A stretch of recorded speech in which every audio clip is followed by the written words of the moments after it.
Halo semuanya, balik lagi bersama saya Muhammad Rafiq Resna Putra dari jurusan Teknik Pendingin PPKD Jakarta Selatan Angkatan 1 tahun 2024. Kali ini saya ingin menjelaskan komponen-komponen elektronika dasar. Mari kita saksikan. Komponen elektronika dasar dibagi menjadi dua, yaitu elektronika pasif dan elektronika aktif. Komponen pasif yaitu komponen yang pengoperasiannya tidak memerlukan sumber arus tegangan, sedangkan komponen aktif pengoperasiannya memerlukan sumber arus tegangan. Komponen pasif terbagi menjadi tiga, yaitu resistor, induktor, dan kapasitor. Resistor merupakan komponen elektronika pasif yang digunakan untuk menghambat aliran arus listrik. Prinsip kerjanya yaitu menghambat arus yang mengalir dengan nilai hambatan bervariasi sesuai yang tertera pada resistor, lalu arus dialirkan lagi ke komponen elektronika yang membutuhkan arus lebih kecil. Prinsip dasar hukum Ohm yaitu tegangan sama dengan arus dikali retahanan atau arus sama dengan tegangan dibagi tahanan. Berikut adalah simbol resistor. Kode warna untuk menentukan besaran resistor. Yang kedua adalah induktor. Induktor merupakan komponen yang terdiri dari gulungan tembaga yang akan mengubah-ubah jumlah arus dalam rangkaian yang mengikuti besar kecil diameter lilitan serta panjang pendek lilitan dan juga diameter bahan dari lilitan itu sendiri. Fungsi induktor yang pertama sebagai tempat terjadinya gaya magnet, kedua pelipat tegangan, ketiga pembangkit getaran. Berikut adalah konstruksi induktor. Jenis induktor dibagi menjadi tiga. Yang pertama fixed coil, yaitu induktor yang memiliki harga yang sudah pasti. Kedua variable coil, yaitu induktor yang harganya dapat diubah-ubah atau disetel. Dan yang ketiga choke coil, yaitu coil yang digunakan dalam teknik sinyal frekuensi tinggi. Berikut adalah macam-macam inti induktor dan juga simbolnya. Cara pembacaan induktor dengan gelang warna. Berikutnya kapasitor. Kapasitor merupakan komponen elektronika yang berfungsi untuk menyimpan tegangan listrik dalam bentuk muatan listrik. Fungsi kapasitor terbagi menjadi dua bagian besar, yaitu umum dan khusus. Secara umum adalah untuk menyimpan energi di dalam medan elektrik. Fungsi kapasitor secara khusus yang pertama sebagai kopling di antara satu rangkaian tertentu dengan rangkaian lainnya di power supply. Kedua sebagai penyaring di dalam rangkaian power supply.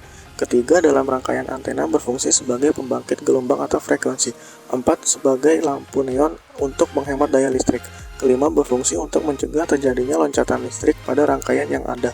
Keenam, pada pesawat penerima radio fungsinya untuk memilih panjang frekuensi gelombang yang akan ditangkap. Berdasarkan kapasitansinya, kondensator dibagi menjadi dua, yaitu kondensator tetap dan kondensator variabel. Berikut adalah gambar dan simbol untuk kapasitor variabel. Lalu gambar dan simbol untuk kapasitor tetap. Satuan kapasitansinya yang digunakan dalam sistem internasional adalah farad. Membaca nilai kapasitor bisa kita lihat dari nilai kapasitansinya dan tegangannya.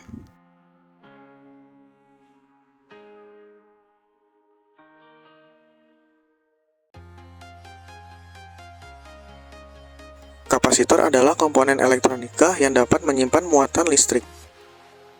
Selanjutnya adalah komponen aktif, yaitu dioda, transistor, tiristor, dan komponen optik. Yang pertama adalah dioda. Dioda merupakan komponen elektronika aktif yang terbuat dari bahan semikonduktor dan mempunyai fungsi untuk menghantarkan arus listrik ke satu arah, tetapi menghambat arus listrik dari arah sebaliknya. Dioda pada umumnya mempunyai dua elektroda atau terminal, yaitu anoda kutub plus dan katoda kutub min, dan memiliki prinsip kerja yang berdasarkan teknologi pertemuan positif dan negatif semikonduktor, yaitu dapat mengalirkan arus dari sisi tipe positif menuju ke sisi negatif, tetapi tidak dapat mengalirkan ke arah sebaliknya. Jenis-jenis dioda yaitu dioda normal, dioda penyearah bridge, dioda LED, dioda Schottky, dioda Zener, dioda detektor, dan dioda varaktor. Berikut adalah sistem penyearah gelombang penuh menggunakan dua dioda. Lalu gambar skematik penyearah gelombang penuh dengan 4 dioda. Berikutnya adalah transistor. Transistor adalah perangkat semikonduktor yang dapat bertindak sebagai amplifier atau saklar di sirkuit listrik. Transistor bisa berfungsi sebagai saklar, penguat arus, dan untuk menstabilkan arus listrik yang diharapkan. Jenis transistor adalah NPN dan PNP. Transistor NPN digunakan untuk low side switching, transistor PNP digunakan untuk high side switching. Yang ketiga adalah tiristor. Tiristor juga memiliki 3 terminal seperti transistor, dan terminal ini disebut anoda, katoda, dan gerbang. Namun tiristor terbuat dari 4 lapisan semikonduktor yang diolah. Secara fungsional, tiristor bertindak seperti kombinasi 2 transistor. Ada beberapa komponen yang termasuk tiristor, antara lain SCR, TRIAC, DAC, foto SCR, PUT, UJT, dan GTO. Berikut adalah gambar simbol untuk masing-masing jenis tiristor. Yang keempat adalah komponen optik, di mana saya akan menjelaskan beberapa komponen optik yang sering ada di modul air conditioner. Yang kedua adalah LED atau Light Emitting Dioda, adalah komponen elektronika yang dapat memancarkan cahaya monokromatik ketika diberikan tegangan maju.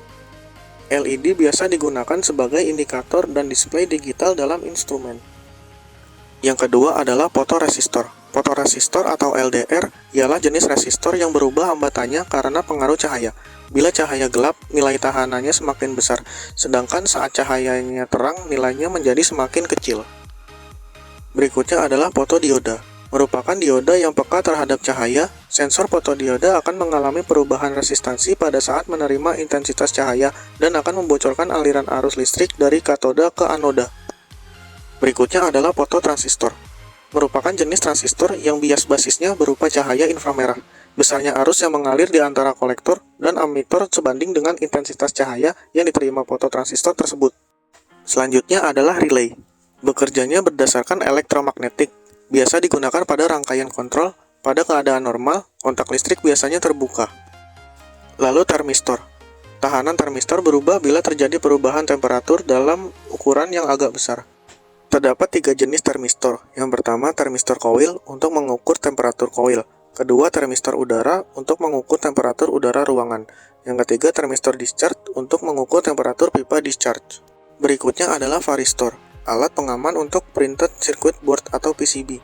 Ketika voltage turun atau naik, maka varistor akan memutuskan arus listrik ke PCB.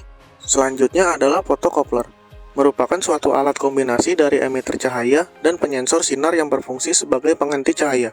Jalur cahaya di dalamnya yang biasanya inframerah tertutup dalam satu paket yang menyebabkan terjadinya transfer energi listrik dalam satu arah.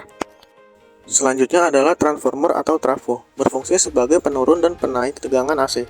Selanjutnya solid state relay, berfungsi sebagai relay penghubung. Lalu signal receiver, berfungsi sebagai penerima gelombang frekuensi dari remote control. Buzzer, sebagai indikasi bahwa PCB sudah hidup. Lalu IC power sebagai penguat pertama pada PCB. Selanjutnya adalah IC regulator, berfungsi sebagai penstabil tegangan volt DC. Selanjutnya motor fan kapasitor, berfungsi untuk membantu fan motor indoor berputar. Switching transformer, berfungsi untuk merubah arus DC menjadi DC. Anti-noise, berfungsi sebagai penyambung arus listrik pada PCB. Dan yang terakhir adalah sekring atau fuse, berfungsi sebagai pemutus aliran arus apabila terjadi konsleting. Sekian video dari saya ucapkan terima kasih.